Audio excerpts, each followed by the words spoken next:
Assalamualaikum warahmatullahi wabarakatuh. Alhamdulillahi rabbil alamin. Wabihi nasta'inu ala umurid dunya waddin. Asyhadu an la ilaha illallah wa asyhadu anna Muhammadan abduhu wa rasuluh. Allahumma salli ala Sayyidina Muhammad wa ala alihi wa sahbihi ajma'in, amma ba'd. Ibu bapak, saudara-saudara sekalian, pemirsa Selebes TV yang insya Allah dimuliakan dan dirahmati oleh Allah Subhanahu wa ta'ala. Suatu ketika Rasulullah Sallallahu Alaihi Wasallam bertanya kepada sahabat, "Atadruna manil muflis?" Saudara-saudara sekalian, tahu tidak siapa yang bangkrut di akhirat kelak? Macam-macam jawaban sahabat. Ada yang berkata, yang tidak sholat ya Rasul. Nabi jelaskan, dia sholat, bahkan bukan cuma 5 waktu, sunnah-sunnahnya pun cukup. Yang tidak puasa Ramadan ya Rasul, dia puasa, bahkan Senin Kamis pun lancar. Yang tidak bayar zakat mungkin ya Rasul, dia bayar zakat, bahkan bayar sedekah. Oh, mungkin yang tidak menunaikan ibadah haji ya Rasul. Nabi menjelaskan, dia haji bahkan umroh tiap tahun. Kalau begitu sahabat bingung, lalu bertanya, kalau begitu siapa yang bangkrut di akhirat kelak ya Rasul? Nabi menjelaskan, jarusu wa khati'ur rahim, tetangga yang jahat sama tetangganya dan yang memutuskan persaudaraan. Dalam keheranan Umar bertanya kepada Nabi, ya Rasulullah, kok bisa dia merugi? Bukannya dia akhlak kepada Allah baik, bukannya ibadahnya kepada Allah bagus, kok dia bisa merugi? Nabi jelaskan, memang hablum minallahnya baik, tapi hablum minannasnya rusak. Sehingga ketika di akhirat kelak, ketika dia store amal kebaikannya, ya Allah, ini puasaku.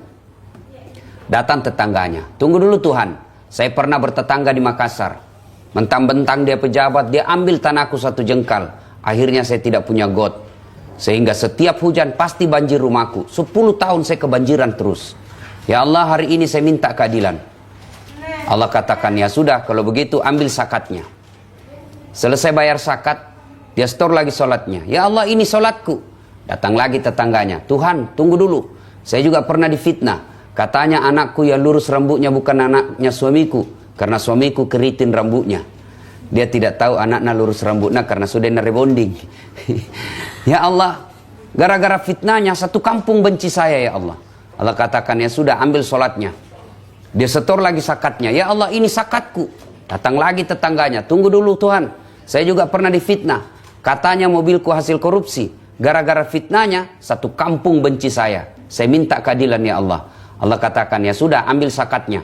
Habis amal kebaikannya. Capuk mana nih amal madecena. Habis semua amal-amalnya. Masih ada yang datang nuntut. Ya Allah, saya juga pernah disakiti. Saya pernah difitnah. Gara-gara fitnahnya saya dibenci 1 keluarga. Saya minta keadilan ya Allah. Lalu ini orang tadi yang banyak amalnya berkata, ya Allah, tekam mami carana. Bagaimana mi lagi caranya nih Tuhan? Nah, habis mi amalku. Allah katakan, supaya adil, ambil dosanya orang yang pernah kau sakiti hatinya. Na'udzubillah min zalik. Amal-amal kebaikannya, deposito kebaikannya kepada Allah, ibadah-ibadahnya kepada Allah hancur, habis oleh karena perbuatannya sendiri. Bahkan dosa-dosanya orang lain masuk menjadi tanggung jawabnya. Pemirsa Selebes TV yang saya muliakan, inilah kategori orang yang bangkrut di akhirat kelak. Mereka yang hablum minallahnya baik, sementara hablum minannasnya rusak. Ramadan hadir, semestinya menjadi bulan pelatihan buat kita memperbaiki hubungan kepada tetangga. Bagaimana cara memperbaiki hubungan kepada tetangga? Ada tradisi kampung yang sudah mulai hilang sekarang ini. Saya masih ingat waktu kecil saya dulu di kampung, ada istilah mapasi sapi bepah, bertukaran kue. Kalau bahasa ekonominya barter. Mamaku misalnya bikin 1 jenis kue jalang kote, tapi agak banyak jumlahnya, kasih ke tetangga. Kemudian tetangga bikin onde-onde, tetangga pun barter dari jalan kote jadi onde-onde. Akhirnya 1 rumah bisa menjadi mengkonsumsi beberapa jenis kue, padahal cuma 1 yang dibikin. Kenapa bisa terjadi begitu? Karena tetangga pada saat itu masih ada jiwa semangat untuk bertukar kue dalam rangka saling menghargai tetangga. Ini yang mulai hilang di tengah-tengah kita. Pemirsa Selebes TV yang saya muliakan. Nah, ada yang berkata, tetangga aku saya jelek sifatnya Ustadz. Kenapa? Kalau putar radio selalu membantah, kan biasa kita merasa kita punya hak, kita merasa bahwa kita yang punya radio. Akhirnya apa? Mutar radio keras-keras, masuk ke rumahnya orang, tetangga tak lagi sakit gigi, begitu dikomplain apa nak bilang?